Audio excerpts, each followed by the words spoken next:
He's headed to the old sawmill. Going in after him. It's gonna be dark soon. When does that ever stop me?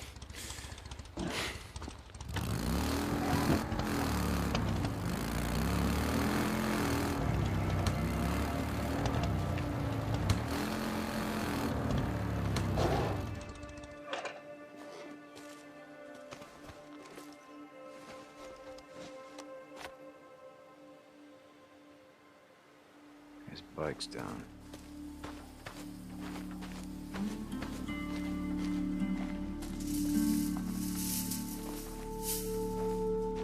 Alright, Two Dog, where the hell are you?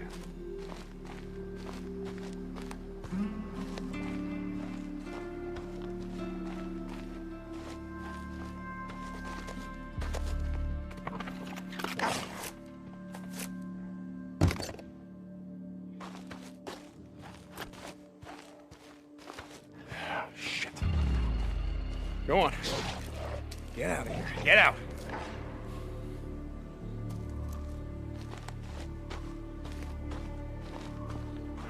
Well, that ain't him.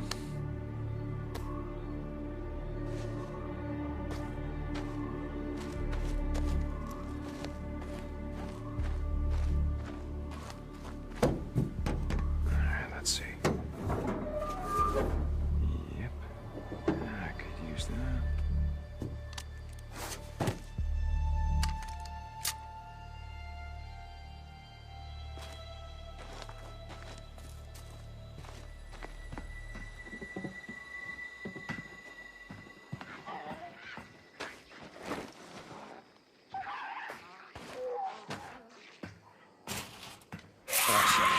Oh, shit.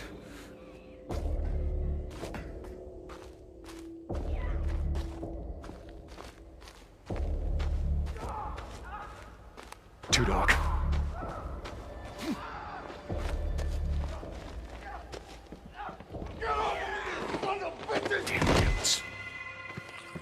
Two Dog! Damn it! Stop, Two Dog!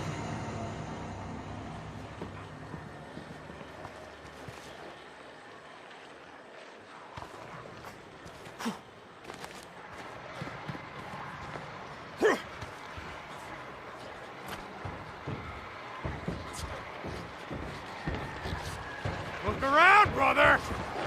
You know how this is gonna end.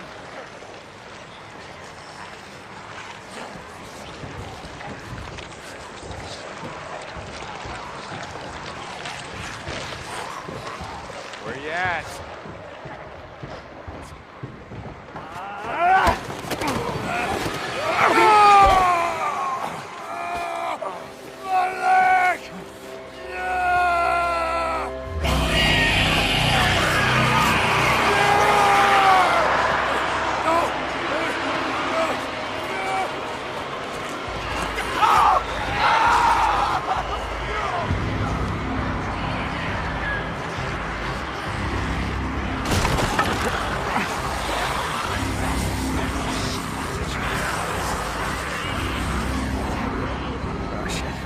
Oh, shit. Come on!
Someone asked me once if I remembered how it all went down, as if it happened so long ago that anyone could forget. So yeah, I remember. I remember when our homes and our towns turned into graveyards, when the wilderness became our only hope for survival. I remember when the planes fell out of the skies, when the trains stopped running, when the turbines shut down, and the world went dark. I remember when they put up the razor wire, like it was gonna stop anything. And the feds ran out of body bags. Bro. And some of us sort of lost our minds. I think it's dead. Some lost more than that. Much more. I remember when we lived by a code, when brotherhood meant something, and living meant more than surviving. Goddamn liar! So yeah, I remember how it all went down. I don't give a damn about any of that. You know what I remember most? Riding the open road. The smell of your hair. The touch of your skin. I remember you. But those days are gone. Now I'm a drifter, a bounty hunter, a mercenary. And for me, the broken road is all that's left. But I'll always remember.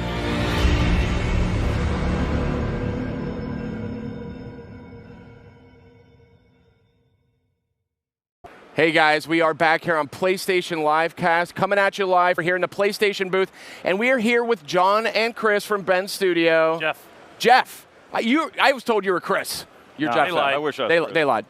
I might have gotten confused. It happens. We're here to talk about Days Gone. This is the game that you guys have been working on for a while now, coming to PS4. Now, I mean, we saw a lot of this last night in the PlayStation E3 press conference. Tell me, I mean, is this sort of a reflection of like this popular love of like zombie culture? I mean, is that how you guys are coming at this? No, it couldn't be further from the truth. So, you know, first and foremost, we're a big fan of open world games. Yeah. So what we really wanted to do was kind of create a game that was set in an open world, a dangerous open world. And to do that, we brainstormed a lot of ideas about, what would make riding a bike through the high desert of the Pacific Northwest just super, super dangerous. And one of the, we're big fans of like World War Z. Yeah. We like the idea of having a lot of enemies on the screen. Yep. That's one of the things that, the power of the PS4 allows us to do. Yep. So, we that kind of like how all this stuff kind of came together. So first thing I want to say is they're not zombies. Right? Thank you for setting me straight. Yes, they're freakers, and and it's like, okay, yeah, people looking at the demo last night probably are like, okay, yeah, it's another zombie game. Biggest difference is our freakers are alive, right? So it's an infection. If depending on how old you were when you were infected, it alters you in a different way. And so, more importantly, they're alive in that they have needs and rules, and oh yeah, they have a cycle that they live by, and that really informs a lot of the open world sandbox gameplay. The way that they understanding how they behave and what they need. Yeah, and so different behaviors. Yeah. Right? So like in the demo, you saw Deacon came across a newt. So newts are adolescents when they were infected, and they're opportunistic. They run away from you unless they feel like they can get the jump on you, or if your health is down, then they'll be you have to kind of watch the rooftops. So that they're one type, the Horde is another type, and there's several more in the game. Fascinating. Yeah, you guys really are, I think, trying to kind of re-examine some of these sort of tropes that we see out there a lot. Bring something new and fresh. That's awesome. Another thing that really caught my eye, and we're seeing some great footage here. Game is a looker, no doubt about it. I'm really interested in sort of the world and the protagonists themselves. What can you tell me about the protagonists? Yeah, so at the end of the day, what we really wanted to do was tell a story the kind of story that we like to enjoy. So, we love all kinds of, things like Sons of Anarchy. We were fans of that. And, that kind of protagonist, what he represents to us is brotherhood, and camaraderie and just loyalty. So, you know, that kind of brought to it, but also the skill set, right? Like, you know, how, you know, the kinds of things that a biker would know how to do, like riding the bike. We're seeing some of that right now, actually. The love of the open road. I mean, that's a huge part of the game. Yeah. You know, he doesn't want to settle down in the encampments. He refuses to, you know, because the MC's all gone except for, you know, you saw in the trailer, he's got like one friend left. And just, you know, his ability to like stay alive. Yeah, and it's not a game about bike culture or about a biker gang. It's about a guy who was a biker before everything fell apart. And he's struggling to fit into this new world. But that skill set he had, that badass skill set, kind of has a purpose. Here, it's got a value as a bounty hunter and as a mercenary. There's a lot of people in this world who need things. They need vengeance. And he's just the guy to help deliver it for them. Yeah. So in being the outsider, it's not about him being a biker so much as somebody who's not... He's on the outside trying to understand where he fits, you know, on the inside and how he fits there and the conflict that breeds and the way that it motivates a lot of his jobs and missions. And you can see that in the trailer, right? So, you know, the demo is action-packed. It's got these, you know, huge, vast numbers of freakers that you're fighting. But in the trailer, I hope it kind of came across that what we're trying to do is tell a much more sort of human story. So, yeah. So Deacon has, you know, he feels loss, he feels regret. You know, not just that everything that happens in the world, but deep personal loss as well. And, you know, the story is really about what happened to him, how did he become this way, and what does his future hold? So tell me a little bit about the environment that we're exploring. I mean, the game is set in the Pacific Northwest, if I'm not mistaken. Where you guys are from, Yeah, so Bend, Oregon. And you know, our fictional town is Farewell, Oregon, and the original name for Bend was, in like 1900, was Farewell Bend, because that's where the Oregon Trail kind of split. Oh, interesting. Yeah, so, but when you think of Pacific Northwest, you think of Seattle, rain, forests, and what most people don't know is that 80% of Oregon is actually high desert. I did not know that. It's on the other side of the Cascade Range, and same thing with Washington, Northern California. It's all very, very harsh environment because we're, you know, high elevation and a lot of different kinds of environments. Everything you saw in the trailer is real. You can ride your bike through those areas, you can explore, you have dense forests, you have desert areas, you have lava tube caves, all created by sort of volcanic activity over the last, you know, million years. Yeah, it's not all hipsters and exotic donuts. I'm Starbucks coffee. Yeah. I'm glad to know that. That would be the maybe the worst apocalypse of all. So here we are, we're seeing a horde. I can only imagine that it's got to be a real technical struggle to animate these many characters on screen at once. Oh, and we have, look at that. We have a studio of about 100 people and just some really, really talented engineers who were able to work, you know, using the power of the Unreal Engine and a lot of our own code. Just, you know, because every single one of those guys is real. It's not like it's not like we have a few active guys in the front of the horde. Sprites kind of bobbing it's like around. Every single one of those guys. And you know, when you watch when you watch Jeff play the demo last night, he played it one way. You could literally play this demo any way you want. Yeah. You're going to see me kind of go inside the building here. You could go left, you could go right, you could go straight. You could just take your chances anyway. This is awesome. And I mean, yeah, again, I've just never seen such a quantity of creatures. They look great too, but it's very, that's very disconcerting getting that vision. I don't know what I would do if I was in that situation. It's very upsetting. So very, very cool. Early on in the game, you run for your life. Yeah, yes. I can imagine. And a little earlier, we saw one of those newts you were talking about. Yeah. Super creepy. Geez, this is really intense here. I wasn't able to see every second during the press conference, so this is fun for me to get a closer look. Bam! Good stuff, good stuff. So, you know, obviously Deacon is a former biker, he's a biker. How will the bikes impact the gameplay? I mean, other than the ability to ride. It's an important character and tool for the player. It's his bike. He doesn't have throwaway bikes. It's his ride. It's his steed, and he can upgrade it and improve it and make it something that helps him be more capable in the field and carry things out of the field. So it's awesome. It was part of his life before, and it's part of his personality now. It's just a different style bike with a different purpose. Yeah, because you know, a lot of open world games, basically vehicles are disposable. You Yeah. just grab one, you ride or whatever. That's not the way our game works, because number one, the roads are broken, right? So we have, you know, bridges are out, and you do a lot of off-roading. So you know, you can't get cars around the world very easily. So there are other vehicles in the game. But like Jeff was saying, it's like the bike is almost like another character.